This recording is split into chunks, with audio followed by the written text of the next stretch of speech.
Alors que tout le monde a les yeux braqués sur le prochain film Avengers Doomsday ou encore Les 4 Fantastiques, lui aussi un film très attendu, le MCU de son côté continue de préparer le terrain pour d'autres projets, qui on le sait feront eux aussi partie de cette saga, comme Doctor Strange 3, Shang-Chi 2, Spider-Man 4 ou encore le film qui va nous intéresser aujourd'hui, Thor 5.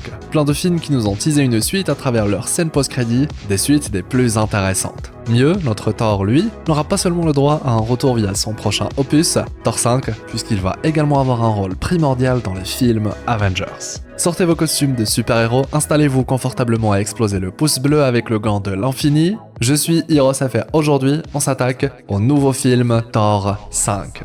Bon visionnage.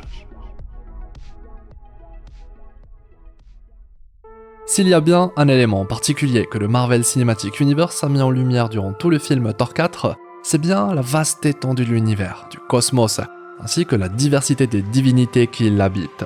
Si au départ nous ne connaissons que Asgard et son panthéon de divinités nordiques, avec Thor, Loki ou encore Odin pour ne citer qu'eux, on finit par découvrir qu'il existe en réalité une infinité d'êtres dits divins, plusieurs panthéons, plusieurs cultes, et plusieurs peuples qui vouent une adoration à ces mêmes entités qui parfois n'en ont tout simplement rien à faire de leurs fidèles. Et c'est justement dans un tel contexte qu'on a découvert Gorr, le dernier survivant d'un peuple très pieux, qui pourtant finira par devenir l'une des plus grandes menaces pour ces êtres divins, et ce lorsqu'il va découvrir la réalité sur ce qu'il adorait. Finalement, et comme nous le disait Odin dans les premiers films Thor, les dieux ne sont pas les êtres qu'on imagine, il n'y a rien à idéaliser. Et surtout, je cite, les dieux ne sont pas éternels, leur puissance n'est pas absolue. En somme, avec Thor 4, l'objectif est de détruire l'image qu'on se fait des dieux, quelque chose qu'appuie également le côté loufoque et ridicule de Zeus, qui pourtant est représenté comme étant l'un des plus importants d'entre eux. Et justement, tout ceci se connecte directement avec le teasing du film Thor 5, puisque la scène post-crédit du film se concentre sur cette même idée. Les dieux sont has-been, ils sont dépassés, obsolètes dans le monde d'aujourd'hui, c'est une nouvelle ère dominée par les super-héros, pas les dieux. Zeus veut alors se venger de Thor mais aussi de ce qu'il incarne, un dieu devenu un super-héros, et surtout, un dieu qui s'est éloigné de ce que Zeus représente. D'autrement, Thor 5 va amorcer une guerre où les dieux vont devoir faire face à des super-héros. Heureusement pour nous, notre dieu d'un foudre préféré se trouve également être un des plus grands héros de l'univers, et qui plus est, un héros qui devient de plus en plus puissant. Mais du coup, pourquoi est-ce que ce conflit nous concerne ? Je veux dire, même si Zeus veut se venger de Thor et de l'humiliation qu'il a subie devant toute une assemblée de dieux, pourquoi sa vengeance contre les super-héros toucherait notre monde, la planète Terre ? Eh bien la réponse, c'est le film Avengers Endgame qui nous la donne, car en effet, c'est bien sur Terre que Thanos a été vaincu. C'est sur Terre que les pierres d'infinité ont été assemblées et que Thanos a claqué des doigts, réduisant de moitié l'ensemble de l'existence, y compris au sein des dieux de l'univers. Et là encore, c'est sur Terre qu'ils ont été sauvés, eux mais également leurs fidèles et tous les êtres qui peuplent l'existence. En somme, les nouveaux sauveurs, ce ne sont pas les dieux, ce sont les super-héros. Et sur Terre, il semblerait qu'il y ait les meilleurs d'entre eux. Aujourd'hui, l'univers dans sa globalité est conscient de l'existence de la planète Terre, et que c'est grâce à ces héros qu'ils ont échappé à la sentence de Thanos. Le film Thor 5 devrait alors, en plus de nous montrer un affrontement entre Thor et la famille de Zeus, puisque la scène post-crédit montre Hercule, le fils de Zeus qui a reçu la mission de venger son père, mais aussi Thor 5 devrait englober toute l'idée d'un combat dieu versus super-héros, qui plus est, chez nous, sur la planète Terre. Soit le meilleur moyen de montrer aux habitants de l'univers que les dieux sont les plus puissants mais aussi les plus influents, et qui doivent de nouveau être respectés de tous, mais aussi et surtout craints. On devrait alors découvrir ce dont sont véritablement capables ces êtres, qui pour certains, on le sait, peuvent provoquer les pires désastres. Après tout, même Odin, l'un des dieux les plus puissants et bienveillants qui ait existé, a lui aussi connu un chapitre de sa vie où il a semé mort et désolation. Là où le tout se complique concernant ce Thor 5, c'est lorsqu'on comprend que c'est Hercule qui doit s'occuper de Thor, jusqu'à faire de lui un exemple. Comme le dit Zeus, je cite, « Ils nous craindront de nouveau lorsque Thor tombera du ciel. » Sauf que Hercule, eh bien, il est lui aussi un héros. En effet, Hercule est à la base un allié de Thor, pour ne pas dire un très bon ami. Je n'irai pas jusqu'à dire que c'est un duo, mais vous avez compris l'idée. Ce qui veut dire que, très vite, la mission de Hercule va inévitablement changer, le menant à s'allier avec notre dieu du tonnerre préféré. Mais du coup, qui représente la menace du film Thor 5, si ce n'est pas le fils de Zeus, symbole de la vengeance des dieux de l'univers sur les super-héros ? Et la réponse, eh bien elle pourrait se trouver aux côtés d'un autre enfant de Zeus, soit Arès, le dieu de la guerre. En plus, son titre est des plus explicites. Arès serait alors présenté comme une sorte de Loki, mais enfin à ses débuts. Et pourquoi ne pas, puisque les possibilités sont très nombreuses, en faire le nouveau roi-dieu du panthéon grec. Après tout, son père a été humilié, son arme légendaire a été volée, ce serait en effet le meilleur moment pour lui voler le trône. En plus, certains easter eggs du film Thor 3 nous montraient déjà un personnage qui ressemble beaucoup à Arès, sur les sculptures des plus grands gladiateurs de la planète Sakaar. La preuve que le personnage existe bel et bien dans le MCU. Et histoire de rester sur le teasing initial, concernant un fils de Zeus qui prend les armes pour venger son père mais aussi les dieux, forcément Arès semble lui aussi cocher toutes les cases, d'autant plus si on prend en compte qu'il s'agit du dieu de la guerre. A noter que si j'ai utilisé la ressemblance du personnage avec Loki, c'est avant tout puisqu'il s'agit du frère d'Hercule. On retrouve alors un parallèle avec Thor et son frère, mais aussi Arès dans les comics Marvel, et comme Loki, un personnage très complexe, très ambigu, qui oscille entre héros, vilains et anti-héros. De quoi s'inspirer pour nous proposer un vilain très intéressant. Là encore de quoi enrichir le lore du MCU en nous présentant plusieurs nouvelles divinités du panthéon grec, mais pas que. En effet, si Thor est, comme le veut la tradition depuis plusieurs films maintenant, accompagné par d'autres super-héros, comme Valkyrie ou encore Mighty Thor, il se pourrait que du côté d'Arès, il en soit de même. Soit un Arès à la tête d'un groupe de divinités, dont la mission principale est de terrasser Thor, mais aussi tout ce qu'il symbolise en tant que super-héros. On pourrait alors retrouver, aux côtés d'Arès, plusieurs autres divinités empruntées à plusieurs panthéons différents, comme celui égyptien, celui mésopotamien, ou même le panthéon de divinités hindoues. Vraiment, les possibilités sont très nombreuses, car on l'a vu qu'il existe en réalité une infinité de divinités dans l'univers du MCU, comme nous le montre le rassemblement à Omnipotence City dans Thor 4. On pouvait par exemple voir une divinité qui rappelle Bast, la déesse panthère qui guide le Black Panther, ou encore Quetzalcoatl, dont le nom est emprunté par Namor puisqu'il en représente le culte, le fameux dieu serpent à plumes. Mais enfin, je suppose qu'il s'agit de ces divinités-là, en juger par leur apparence, puisque rien n'a été officialisé concernant leur véritable identité. Et puis entre nous, un groupe de dieux composé de plusieurs cultes, dont le but est de rétablir la gloire passée des dieux, je trouve l'idée vraiment très intéressante. Une véritable menace et qui plus est, peut jouer sur plusieurs aspects. Un combattant physique, un dieu qui utilise plutôt de la magie, un autre qui s'illustre en tant que fin stratège, bref, de quoi permettre à Thor ainsi que son équipe de briller et de se surpasser.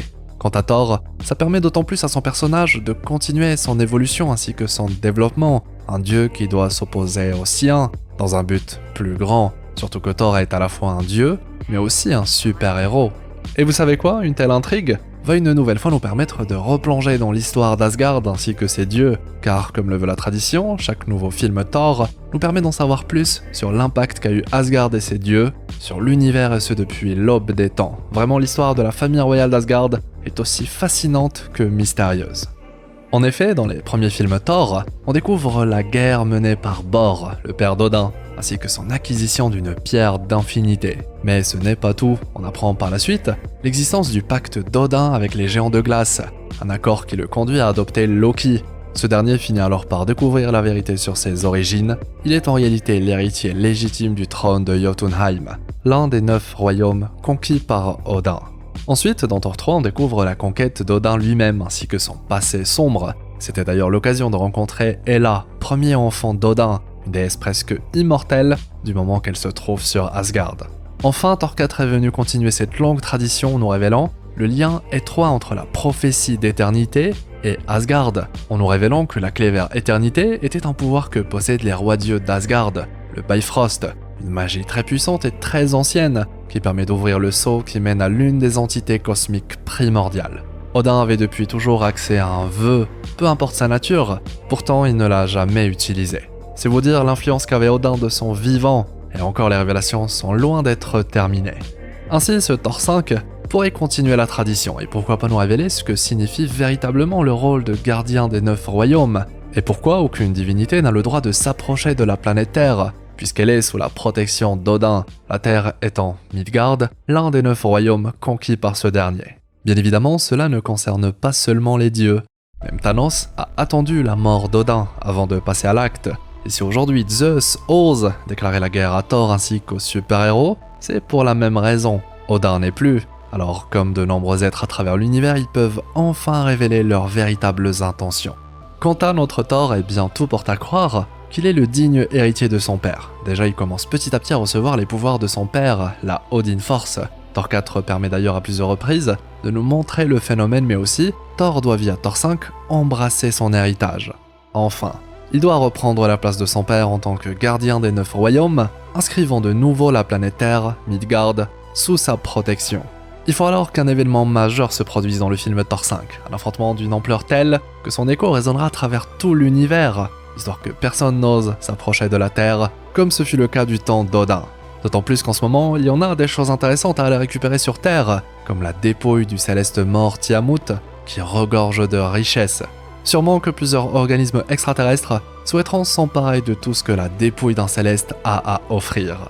En d'autres mots, Thor 5 est un film qui doit, d'une certaine manière, responsabiliser Thor quant à son devoir de protecteur. Et là encore, c'est quelque chose qui s'aligne plutôt bien avec le souhait de l'acteur qui incarne Thor, soit de revenir uniquement s'il est question d'un film sérieux qui pousse son personnage dans ses retranchements, sans jouer sur le ridicule ou le film humoristique. Finalement, Chris Hemsworth, l'acteur qui incarne Thor, est comme Zeus, il veut retrouver la gloire et le respect qu'incarne Thor, le dieu du tonnerre. Et ça, c'est beau. Maintenant, deux choses sont très intéressantes à analyser. La première, les nouveaux pouvoirs de Thor, qui vont lui permettre d'assumer son rôle de nouveau gardien des 9 royaumes. La deuxième, le fait que j'ai fait exprès de citer Mighty Thor dans l'équipe de Thor dans ce 5e opus. Pourtant, elle est morte à la fin du film. Commençons par le premier point qui va justement nous permettre de mieux comprendre le deuxième. En effet, j'ai suggéré un petit peu plus tôt l'idée que Thor était en train de devenir encore plus puissant qu'il ne l'était, et que le film Thor 4 insiste sur cette idée. Par exemple, Odin était capable de retirer les pouvoirs de Thor, mais aussi les octroyer, ce dont Thor est capable durant le combat final du film. Odin était également capable d'appliquer des runes magiques sur des objets, ce qu'il fera sur le marteau de Thor, Mjolnir. Et là encore, Thor a été capable de la même chose, ce qui sauvera Jane Foster et en fera une incarnation de Thor. Pareil là aussi pour le Bifrost, qu'Odin pouvait invoquer un pouvoir signature, que maîtrise entièrement Thor aujourd'hui via sa nouvelle arme divine. En d'autres mots, Thor est en train de recevoir petit à petit toute la puissance de son père, la fameuse Odin Force, qu'il arrive d'ailleurs à utiliser presque inconsciemment. Quant à la grande révélation concernant les nouveaux pouvoirs de Thor, en réalité il se connecte directement avec notre deuxième élément, soit le retour de Mighty Thor. Ce que tease le final de Thor 4 ne concerne pas seulement la vengeance des dieux, car en effet, il y a une deuxième scène post-crédit et des plus intéressantes. Dedans, nous avons l'occasion de découvrir l'existence d'une nouvelle dimension, le Valhalla, une dimension de l'au-delà version croyance nordique. On peut d'ailleurs, durant la scène, voir l'arrivée de Jane Foster, Mighty Thor, accueillie par Heimdall dans sa nouvelle demeure. Un paradis accessible uniquement aux valeureux guerriers asgardiens, et Jane a été jugée digne d'en faire partie. Sauf que, et c'est là que l'idée du retour de Mighty Thor a du sens, c'est tout ce que nous explique cette saga multiverse, notamment avec l'introduction de très nombreuses nouvelles dimensions qui sont accessibles, et cela concerne également les dimensions de l'au-delà. On a de cette manière découvert les dimensions de l'au-delà version dieu égyptien, le Duat, et ce qui est intéressant, c'est qu'un dieu possède le pouvoir de ressusciter son fidèle. C'est par exemple ce que fait Khonshu pour le Moon Knight.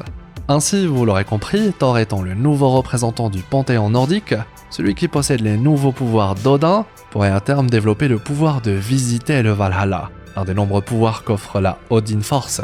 Mieux, Thor pourrait réussir à ramener Jane Foster. Après tout, depuis Avengers Endgame, on explore de nombreuses dimensions, et avec Thor 5, on pourrait, là encore, continuer sur cette lancée.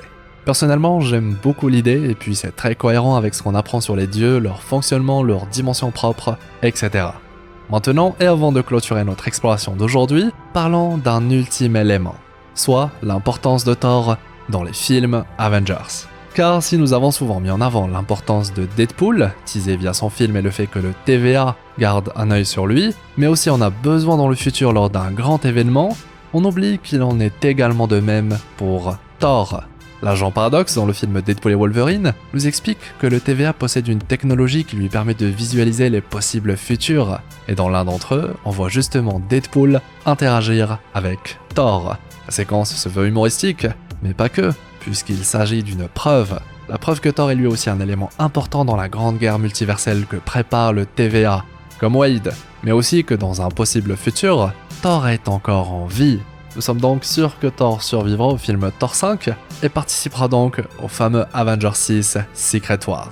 Qui plus est, en tant que héros, très important, en tout cas le TVA le considère en tant que tel.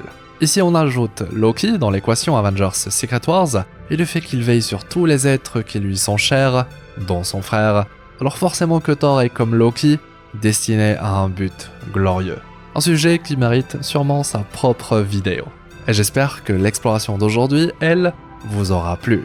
Pour ma part, c'est toujours un véritable plaisir que de reparler de Thor et de tout ce qui l'entoure, sûrement l'un de mes super-héros préférés, si c'est pas mon super-héros préféré. Si en plus il a le droit enfin à un film sérieux et qui embrasse pleinement toute la richesse du lore autour des rois dieux asgardiens et les mystères qui les entourent, alors là on pourrait véritablement avoir le droit au meilleur film Thor du MCU. En tout cas, une chose est sûre, un Thor est au meilleur de sa forme face à un Ares, dieu de la guerre. Je trouve la théorie incroyable. Je vous le dis, le 5e film Thor va absolument tout changer, ils n'ont plus le droit à l'erreur. Quant à Thor, ses nouveaux pouvoirs vont lui permettre d'atteindre un stade encore jamais vu, et ça par contre c'est une certitude. Et vous alors, vous pensez quoi de tout ça? Vous pensez que le personnage a encore des choses à offrir au MCU? Vous pensez qu'il sera important dans Avengers Doomsday et Secret Wars? Est-ce que vous pensez que Thor obtiendra la Odin Force dans sa globalité dans son prochain opus? Dites-moi tout ça dans l'espace commentaire et aussi ce que vous pensez de notre exploration d'aujourd'hui. Promis, je lis et réponds à tous les commentaires. Merci pour votre confiance, merci pour votre fidélité, merci pour vos pouces en l'air, le like avec le gant de l'infini. Je suis toujours très content de voir que vous êtes très nombreux à soutenir mon travail. Et puis, abonnez-vous si ce n'est toujours pas fait. Objectif 350 000 explorateurs d'univers. Foncez voir cette vidéo, à ne surtout pas rater, elle aussi une belle exploration bien fournie en informations et théories. Quant à moi, eh bien, je vous souhaite une belle journée, une agréable soirée. C'était Hirosef, votre explorateur d'univers préféré, pour vous servir.